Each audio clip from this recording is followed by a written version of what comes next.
এগুলোই নেমে গেছে বাবা, আগের দিন আর না।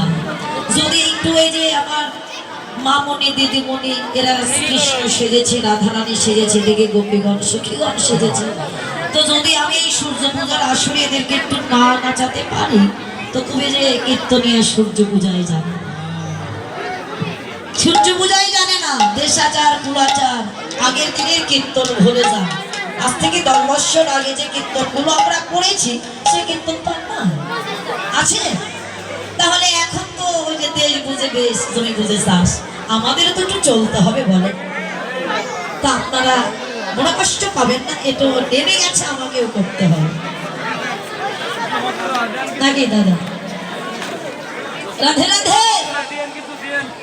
এবার রাধারানী বলেন সাজাতো হলো যাবো কি করে, কাঁদি কাঁদি কহরাই মধুরে মিলিতে যাই, ললিতা কহল যুক্তি কথা।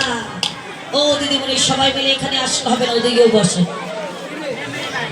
রাধে রাধে। এখানে একটু জায়গা না থাকলে তো নাচতে পারবে না, একটু ফাঁকা করেই দিতে হবে।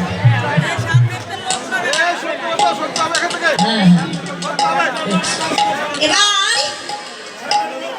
বলে যুক্তি আছে, জটিলার নিকটে গিয়ে যদি কাটতে পারিস তাহলে এই গোবিন্দের কৃপা হবে। তাই আমার রাধারানী কি করলেন, ওমনি জটিলা নিকটে যায়া বিনোদিনী রাই যায়া বিনোদিনী রাই কাঁদি কাঁদি কহইয়া কি কহব নাই, কাঁদি কাঁদি কহইয়া কি কহব নাই, নিশিতে